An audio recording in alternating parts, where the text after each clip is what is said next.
Joe Skopec is a legend in Ontario rock climbing. He is a 14D climber known for his community spirit, his unquenchable Stoke, and most recently for climbing every single sport route in the Southern Ontario guidebooks. He's also a good friend and mentor to me and to many climbers in Ontario. During this beautiful conversation, we discuss building healthy relationships with fear and failure, finding joy, following your own Stoke, and why Joe is giving up the iconic climbing milestone of climbing 515A to start a family. Whether you're a climber, you're thinking about being a climber, or you've got no interest in climbing, Joe Skopek's unique and infectious outlook on life is a simple, powerful, and inspiring message that everyone should hear.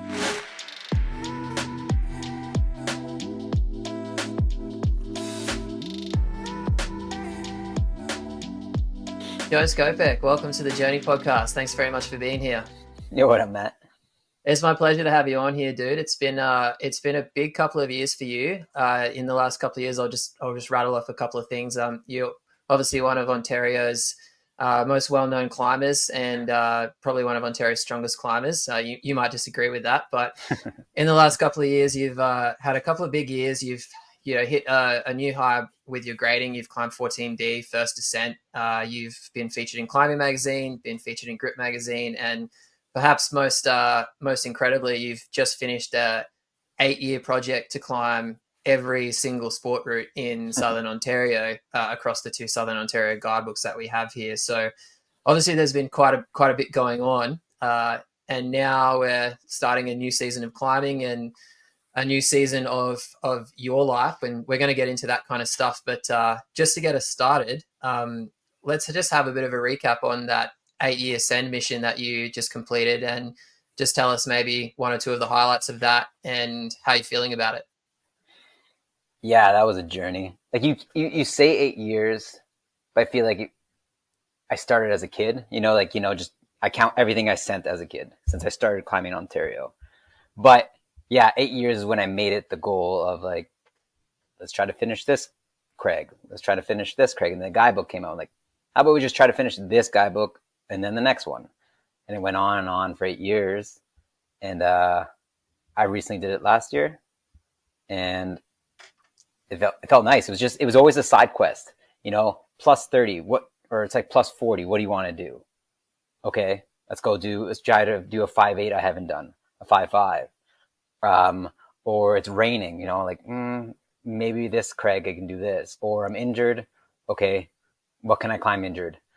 So it's always a fun side quest to do it. But then at the end, I left all the hard things. So I had to be in good shape to finish those. So it was just fun. The only hard part is I live 8 hours away from most of the Craigs now. So there was a lot of driving at the end. But it was nice. I got to finish it with my wife. It was really poetic. It was nice. It's a nice finish.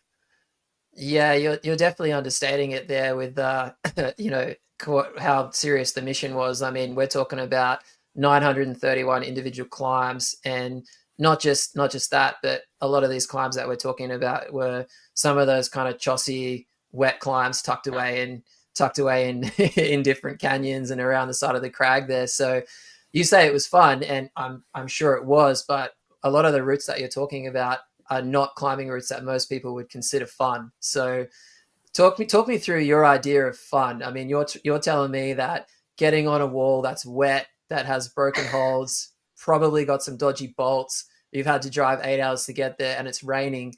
That's what you call fun.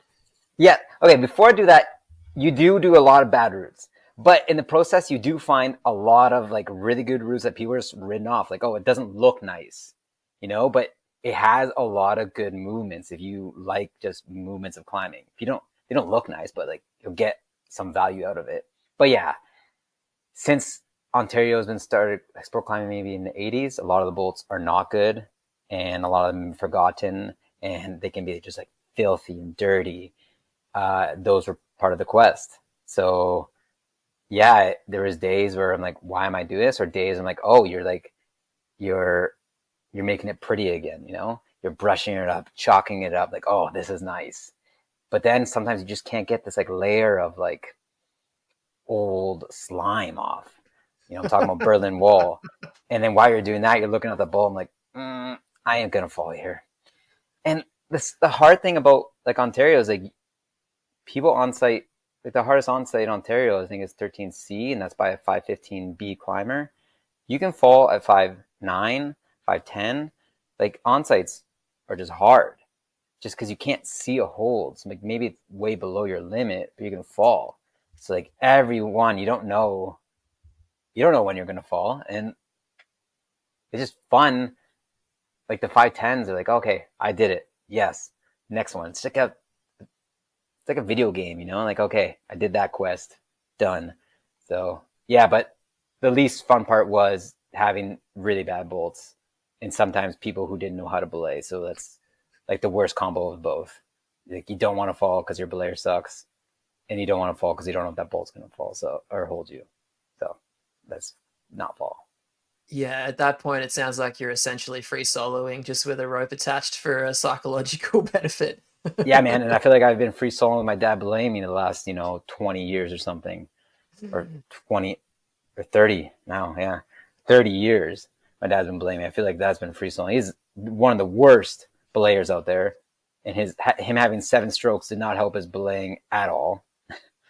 Um, yeah, Yeah, so tell me about that. So, I mean, your dad is possibly as well known in the climbing scene in Ontario as you are, not necessarily for climbing as many hard routes, but perhaps for being equally as hardcore and having less concern for safety. So, yeah. talk to me Like about what it was like to grow up learning to climb from your dad, stepping out from his shadow, and having your dad as your main belaying partner for the last 30 years. so, most kids get like stories, or like fairy tale stories at nighttime. Mine would be like he'd be talking about these adventures, and every adventure he's dead. I'm like, oh, okay, that's one Fred dead.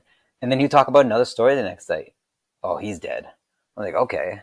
You go climbing, you're like, oh, he goes up and there's like just dead bodies with crows eating their eyes. I'm like, oh, like I feel like you don't tell a little kid these stories, but maybe it made me kind of immune to some things. But my dad is like a different breed. Those Eastern European, he's from Czech Republic. Where they're just fearless. I'm nothing like my dad, never will be. Um, like like they're badasses. They're next level for like controlling fear. I don't know how they do it there, but it was really cool growing up with that. And I think since where they came from, you don't really fall much. Maybe that's why he's such a bad belayer, and they use different belaying tools because he's been climbing for I think like 65 years or something. So way back then where they had no harnesses, ropes around you, when you fall, he always talked about you have like a minute to live because it starts choking you, like it collapses your lungs or something. Um, so yeah, and then growing up with my dad just was crazy. He did take me indoors a few times, but my first outdoor experience at 7 was epic. He Great day. Day was going great. He finishes off on this, I don't know, let's just say 511 minus or 10 plus, like roof crack, trad climbing. He falls halfway and just decks, hits the ground. And he craps himself. And that's how hard he hit the ground. Like he literally crapped himself. Yeah, and I remember still holding the rope, crying. He didn't really say much. He went to the river, washed himself up, and then he's like, Joe, you always got to get your gear back. You never leave gear behind. And he just goes again, and I had to belay him, and I remember just crying, belaying, and he got his gear back and did it. But like looking back, it's freaking epic. I'm taking a 15-foot, 20-foot drop on the ground, and I don't even know what he's thinking. Like even if his gear didn't break, how am I 7-year-old? I was belaying him on a figure eight device, and I'm 7. Like imagine how much you weigh. The weight difference is ridiculous. Is that why he hit the ground? Because when you All the gear, the rock broke. Where we were was uh, a really poor quality rock place, and yeah, what you're describing, most people would consider a really traumatic experience and would probably put them off climbing forever. yeah. But like you just hear all these fun experiences, and that's just one. I think the best part is when if your parent doesn't push you. My dad's going every weekend, and you want to spend time with your dad or mom. So like I asked him to go again, and then that's when he started taking me. And the different thing back then is, and now is sending. Like what's a send for you? For me, Yeah, like a route. like that's a good question. I think for me, ascend is uh, I need to feel accomplished, and generally, how I feel accomplished is I red point something. Red point. My dad Yeah, didn't understand what red point was. So not doing that, like he set me up for so much success. All you gotta do is get to the top and you sent it. true. And that was what his book was. And he didn't know what red point was. So I think that's when back in the day they just had to get up there at the thing, and that was his train of thought. So when I was a kid, you just got to the top and you felt like a champion.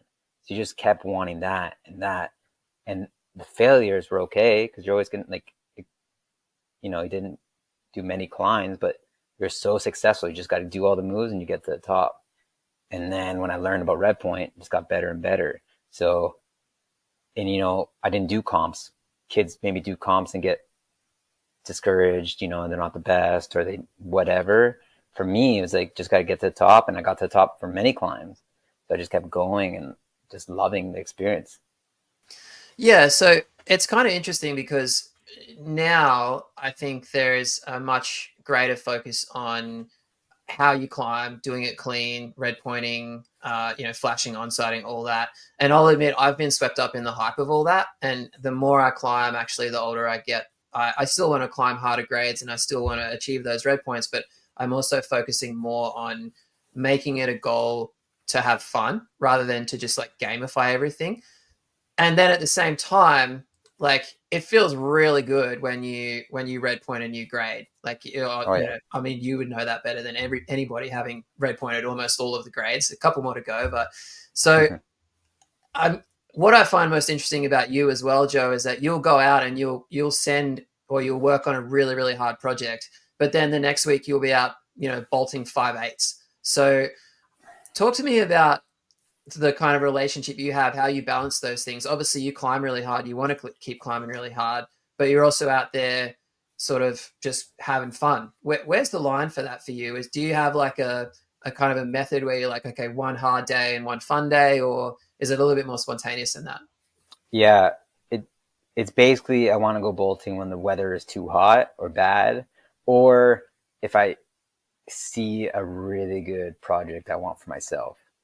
Um, but like if you ever bolted before, everyone knows you are more trashed than any workout you've ever done, depending on what you're bolting. But for the most part, you are dead. You're mostly in the sun all day. For me, since I'm a workaholic, when I want to get something, I want to get it done. So I'll do a 12-hour shift with just drinking water. I call it shift, but like, developing or something. Um, I just forget to eat because I'm so psyched, like how the climb's turning out. Um, so how I arrange it is basically when I have no projects, go try to find a project, or when it's too hot, go bolt. And why I'm really passionate about this is when I grew up with I was privileged enough to have a lot of sport climbs by me, by the GTA. And if I want to start a family and they got to get and they want to get into climbing, it's nice if they had all the opportunities that I had as a kid because I live in Ottawa now. So it's nice building like a park, for them and the community. And it's nice to get everyone psyched on what developing is since there isn't many developers out there of, like what I know and still learn from everyone else, like what to do and not do in the developing world. Why do you think it's important for someone in your position who is what performing at a high level in a sport, performing at a very high level, and has some community recognition? Why do you think it's important for someone in your position to give back to that sport? I mean, obviously we're talking about climbing here, but it could apply to other sports. Because then it doesn't go forward, like how do you move sport climbing forward without paying it back? I love seeing where it's going. I don't really care what I'm really psyched of where my local climbs are for some reason, like, oh man, like this, we found this new crag, look at it, it's on the map. I don't care about what's happening in, like another crag at the Kentucky or something. For me, um, I just really want to build a really good community that getting better and better, because then there's more people to climb with. You know, a lot of people just want to climb indoors, but if you build this and you show them how good it is, they'll come. It just takes time and work. Yeah, that's true. That's an interesting one, actually, in Ontario specifically. I think there is a big need for people to kind of lead the way. Obviously, there's anyone who's in Ontario will know there's been some periodic issues with access and all kinds of things. So, yeah, I totally agree.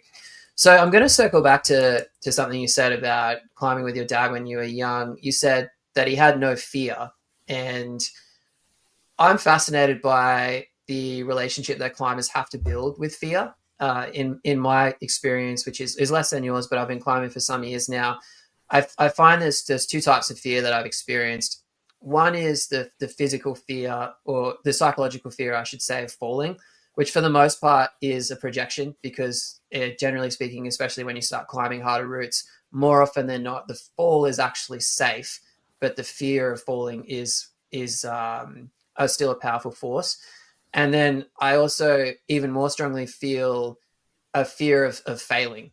And that's, when I feel that, that's not when I'm on the wall. That's when I'm tied in and I'm about to go up, and I'm afraid of not doing it, basically. And what fascinates me about this is I think climbing is a really good metaphor for life, in that the only way to get to the top of a route that you haven't climbed before is to try. And when we're talking about leveling up, like let's say you want to climb 12C or 12D or 13A or whatever, if you haven't climbed those grades before, you're almost certainly going to fail. And you're probably going to fail 10, 20, 30, 40 times. Mm-hmm. But most people don't fail at something 40 times and keep trying. But climbers do, or climbers tend to. And how is that for you? Because obviously, someone who projects as hard as you do, essentially what you're doing when you look at a new route, a new wall, is you're saying to yourself, I'm gonna suck at this for a while, and then I'm gonna get incrementally better, and I'm gonna fail and fail and fail and fail until I do it once. Yeah, let me talk about that part and then remind me about the fear one. Sure. Um, that is like probably one of my like superheroes, like powers is I don't care about failing, which is awesome because if you just keep finding, I just have a really strong mind. If you keep finding these little victories, you keep yourself psyched. You know, like there's many projects where I could probably only do 30% of the moves. Like, okay. And you just skip these bolts and you go in the next part, like, oh my God, yo, I can do that move now. I can kind of see it. Okay, that's another section. Okay, since I can't do these, let's see if I can link the bottom, skip that bolt and do their final, like, oh, or if I videotape myself a lot. Like, what did I do there? Like, what did I, like, okay, I did a drop knee. That's what I learned. And you keep finding little victories and you get up. And you always know you're going to have a bad day. Some days you just won't be able to do the moves. But the nice thing about that is I know I can do the moves because I've done them in the past. So if you keep finding those, you eventually will get to the top if it's not way, way above you. Um, but I'm just really good at finding little victories and being efficient about it. Do you think that's something that do you apply that to other areas of your life as well? Oh yeah. I'm just like,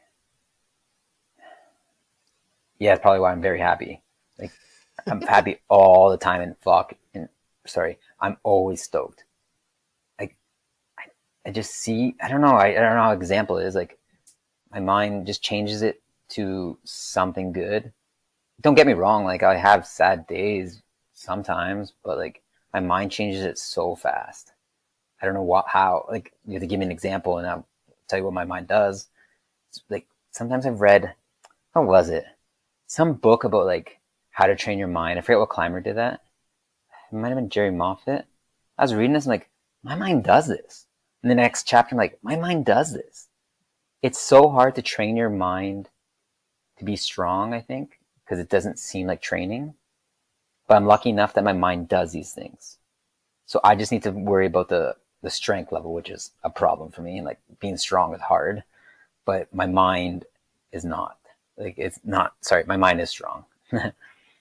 Yeah, it's interesting what you said there about that's why I'm always happy all the time. I've had an experience recently in my life where I realized that I was seeking happiness or seeking, I guess, comfort and joy from external sources, like what I've done or what the weather's like, or something somebody says to me. And I realized actually recently that almost nothing I've ever achieved in my life it has really actually made me more or less happy. There's moments of validation and there's moments of a sense of achievement, but then that just goes away. Oh yeah, Um, man. Like let's say like climbing. If you did a 5:14.8, you think that'd make you happy. You're happy for that day. You forget about the next day, and you're thinking about the next grade.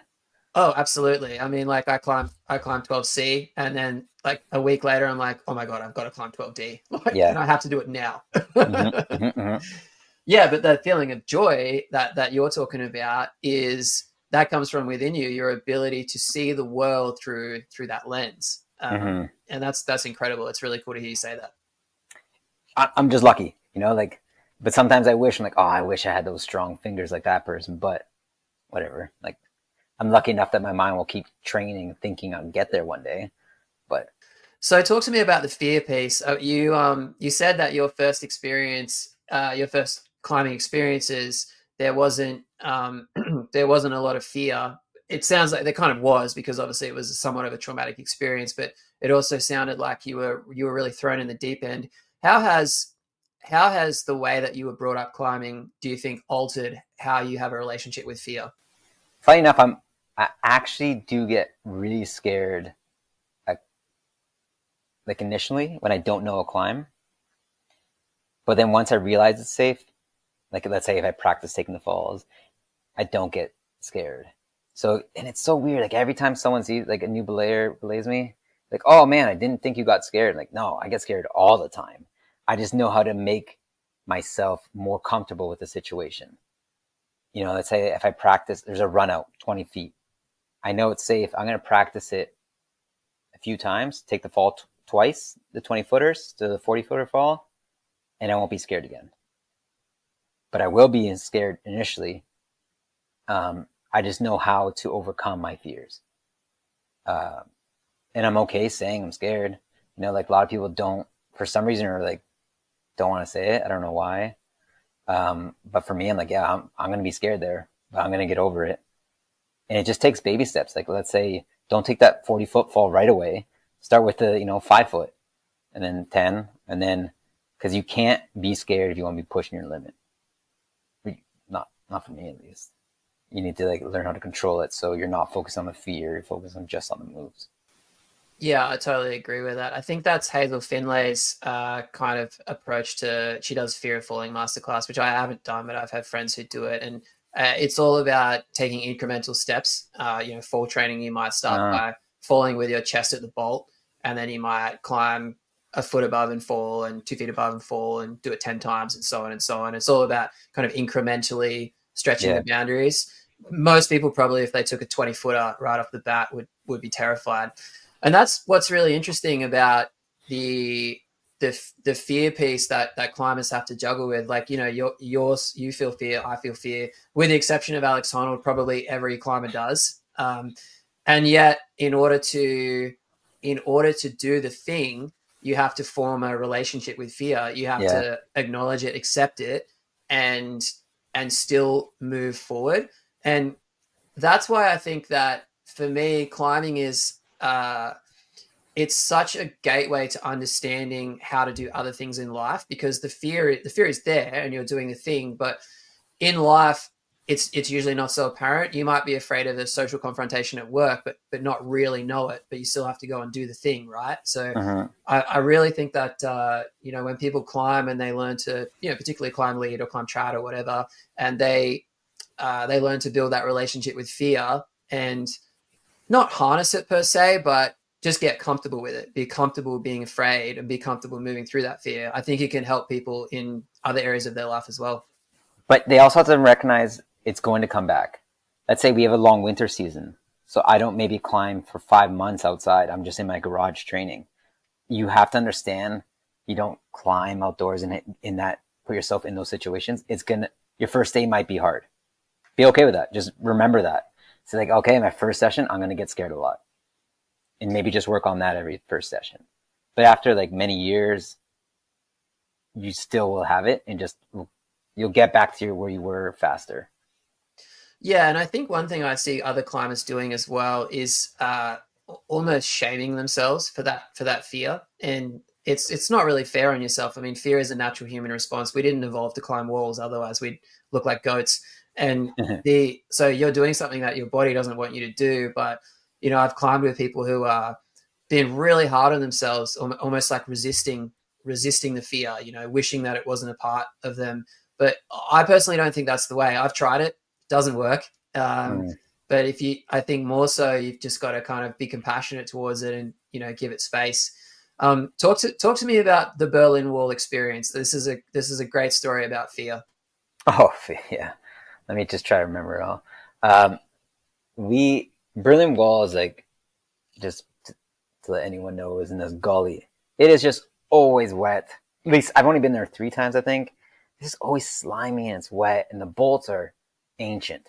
I don't even know how old. They just look horrible. Like when you rappel down them, you see behind the bolt, which is never a good sign. They're all loose, which is also not a good sign. I went there, I think it was a bachelor party, and I brought a few of my friends that don't climb much. My buddy Bo, I think, was the most experienced climber at that time, which is not that much. Like I had to re-show them like how to belay that day, which is never a good sign. And I think I got there before there, so I start cleaning all the holes, going down with a ShamWow, brushing them. Didn't feel good. I'm like, okay, can't fall here, can't fall there.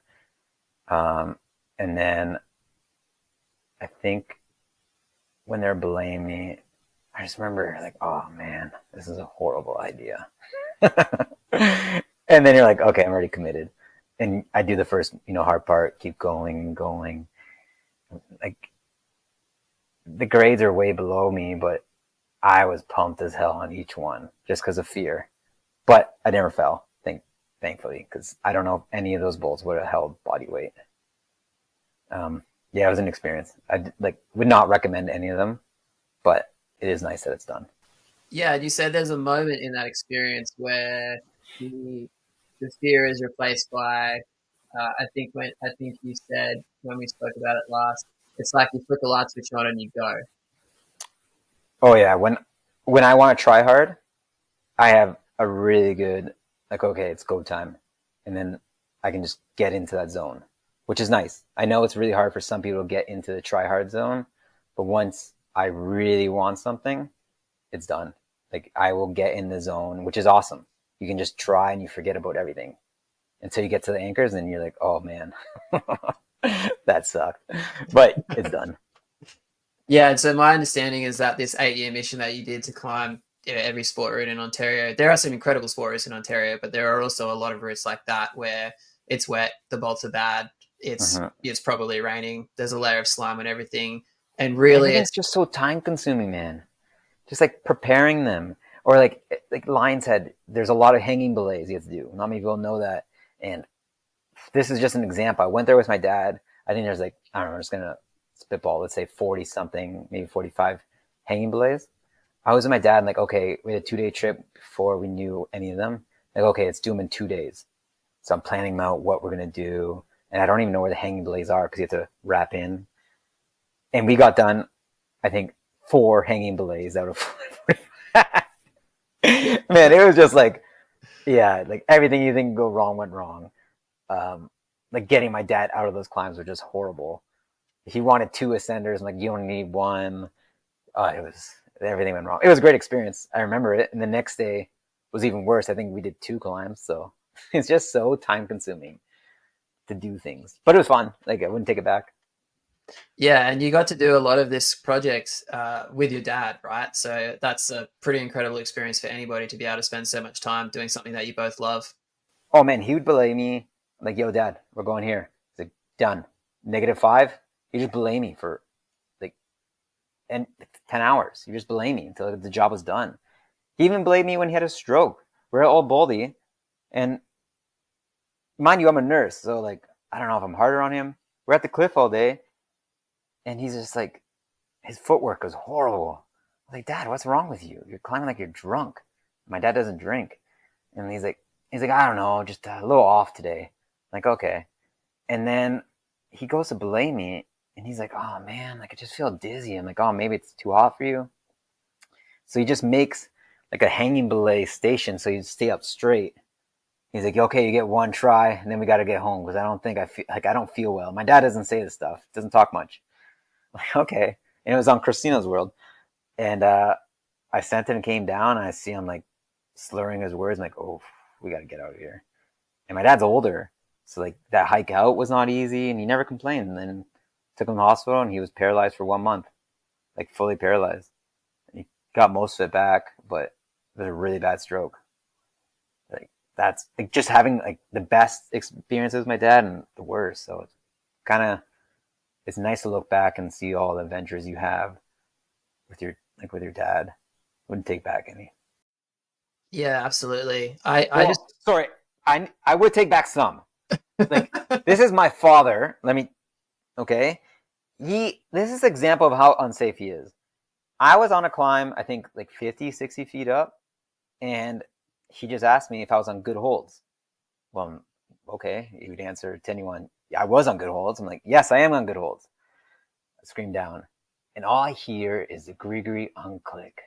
Like, and I look at him, and I was livid at my dad. He took me off belay so he could get out of the sun and go around a tree and put himself back in. And I was just yelling at him, like, Dad, you just don't do that to someone. He's like, I asked you if you were on good holds. Like, why would you tell me you're not? Like, he didn't understand. He didn't understand. He didn't understand. Like, it was my fault that I did him dirty. Like, no. And like, he just didn't understand that, you know? He's like, you weren't going to fall. Like, anyways, like, I would take some of those moments back. I have a lot of those to talk about, but that's another day.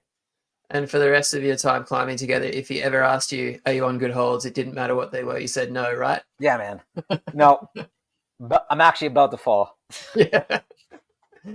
You know that regardless of your dad potentially nearly killing you a few times, it is really awesome to be able to spend so much time with your dad. I just did a sailing voyage with my dad actually in Australia in December, and we spent I think a total of 2 weeks together. And it occurred to me after that trip that I hadn't spent 2 weeks in my dad's company since I was probably 17, 18 years old. And I think that's quite normal for most people. I think people get busy, people are doing life. But being able to have so much time together, over the years and having your dad there, it's all the quiet time, right? It's not necessarily all like the adventure and stuff. It's just all the little moments and just all the pleasant silences and just being in each other's company. I think is what is maybe what people take for granted when they have it, and then Mm-hmm. potentially would miss when they don't have it anymore. I know I certainly do. Yeah, and that's one thing I've learned with because my dad's probably gonna like he's older, you know, he might pass away. I will have no regrets. I think people might have regrets with their parents. Maybe I would have more.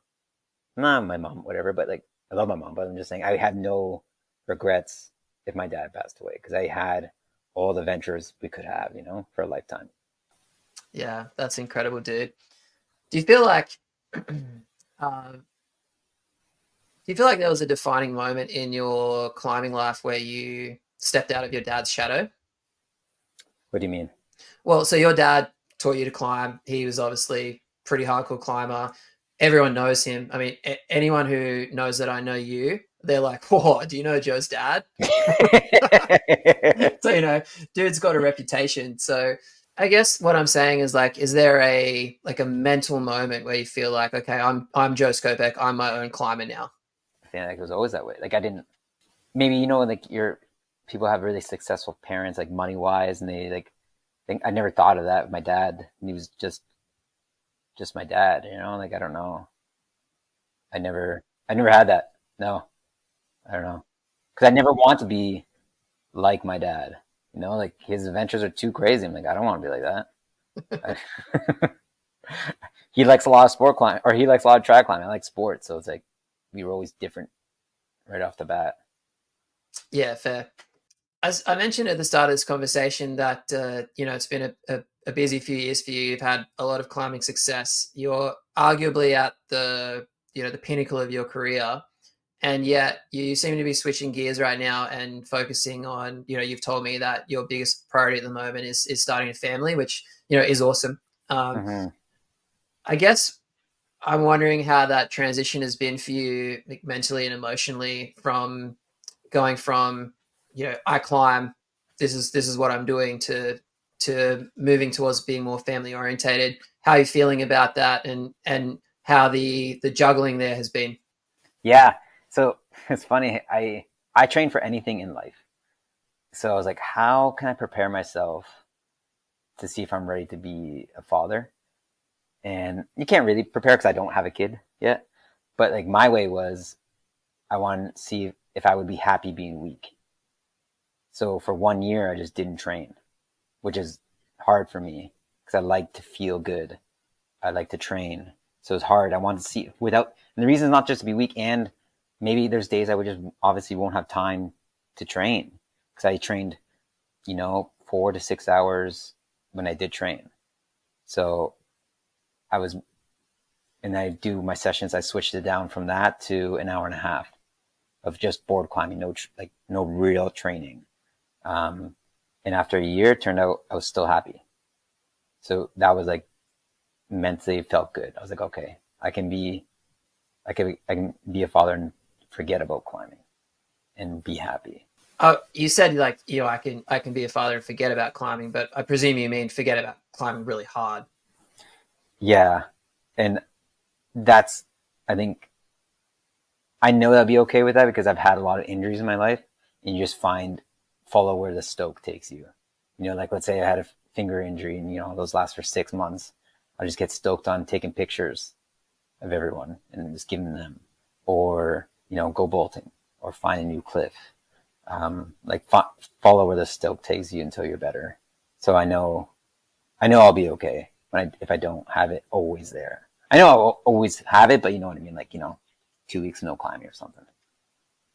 What's another example, if you can think of one, where you followed where the Stoke takes you in life?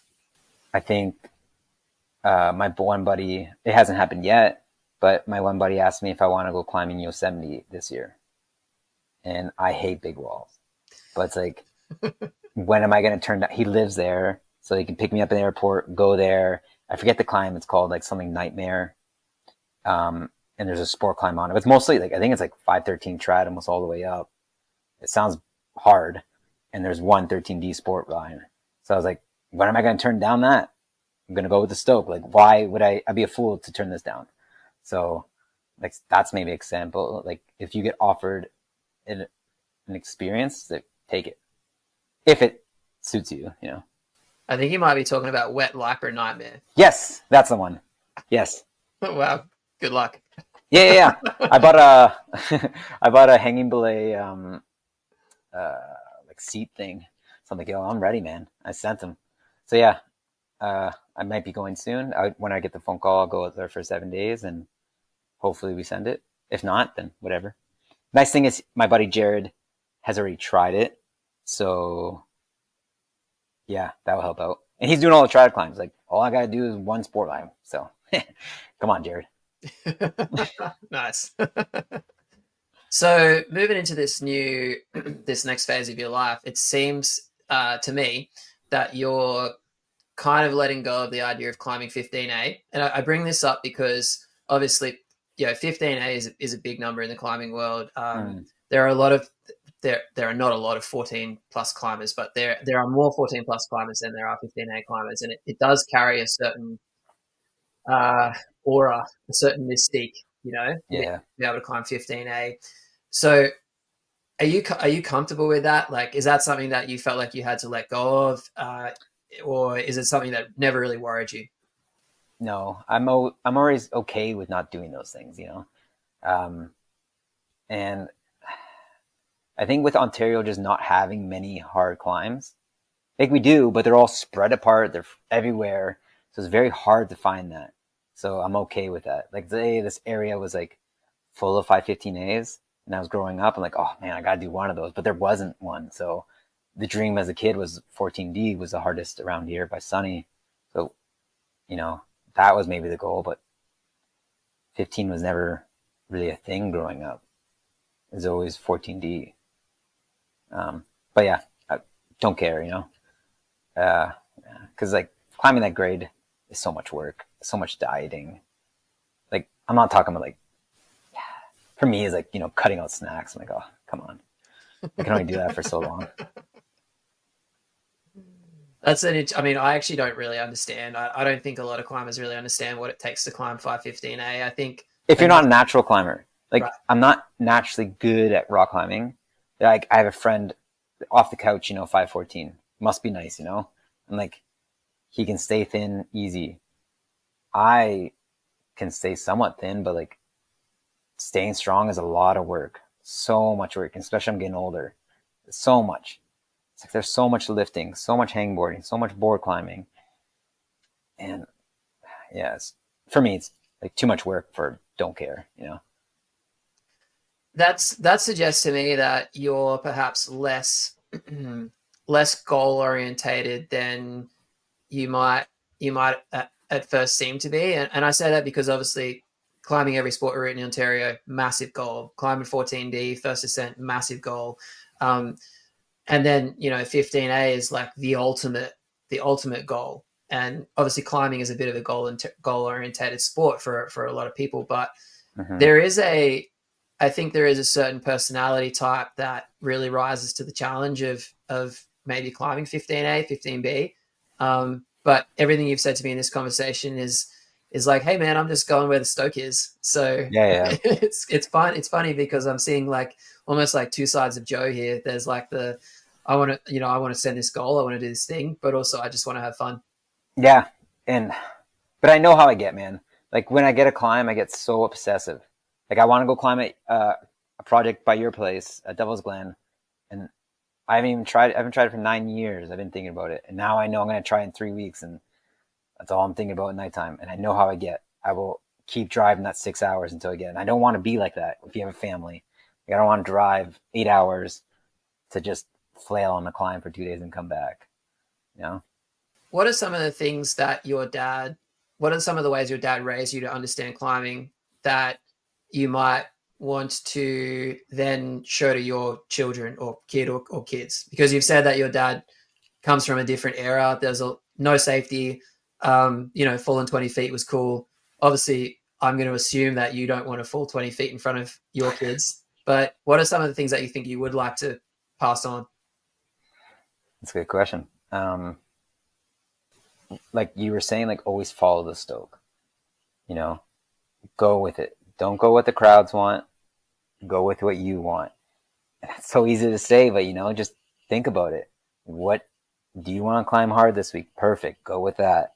You know, um, if you do that, you'll always be in the game longer. It's always about being in the game for life, at least for me. So follow that Stoke. Try to be safe, probably, because if I'm a father, I'm gonna probably wear a helmet. I don't climb with a helmet, but damn straight, my kid's probably gonna be climbing with a helmet for the, um, and try to be safe. Like a lot of safety things. My dad we never checked each other's knots, gree. You know, those would be nice to do. Um, but mostly how to stay stoked. I am kind of scared of myself because I love seeing everyone doing the best they can, and I don't want to push them because I know I can be pushy, but I don't know if it's a bad pushy. Like I don't want to scare them away because my dad never pushed me. So if I could do that with a kid, not push them, and if they don't like climbing, that's fine. But yeah, it's gonna be hard not to be too stoked when they get into it. If they do. That's so interesting. My brother's son Ben he is 8 years old, Mm-hmm. and he recently I think red pointed 10A or 10B, Nice, um, that's strong. and he in the gym, not outdoors, in the climbing gym, he flashed a V5 in the gym. Wow. Strong, super strong kid. And my brother has talked to me about the sort of the balance there of wanting to encourage him and wanting to push him. But when you're a parent, I don't think I'm not a parent, so I say this as an observation, not through lived experience. I don't think you can be a parent and be a coach. I think you Yeah. have to choose one or the other. And if you choose coach, that means you're foregoing a certain element of the parental relationship and it's a sacrifice, and I think that that's such an interesting and unique challenge that every parent who has a kid who wants to climb is going to have to go through. Yeah. And I hope they just want to climb and not train. Because if they ask me to train, I'll give them the best tips I know. I really hope not. Because I didn't train. I just enjoyed life for so long. Like until mid-20s is maybe when I started training. I just climbed. And I loved it. I'm not saying I don't love it now, but like it made me really appreciate climbing. Just go travel, climb, eat rice, travel. Man. Yeah. Like I hope they find like those things and just happy with the simple things. Sleep anywhere. Oh, it was awesome. Okay. So Joe Skopec's number one tip for enjoying life. What is it? Stay stoked. Stay stoked. You stay stoked, you're going to just love everything. So as in like, you don't like climbing this week? Perfect. What are you stoked on? Video games this week? Perfect. Get that out of your system. Stay stoked. Then you maybe want to go climbing again, or whatever it is, work. So mine is stay stoked. All right. Joe, it's been a pleasure. Thank you so much for being on the podcast with me. It's always a pleasure to talk to you about climbing and everything else. And good luck in the new venture. I'll be following you. I'm sure everybody else will as well. Thanks, Matt. Thanks for having me, man.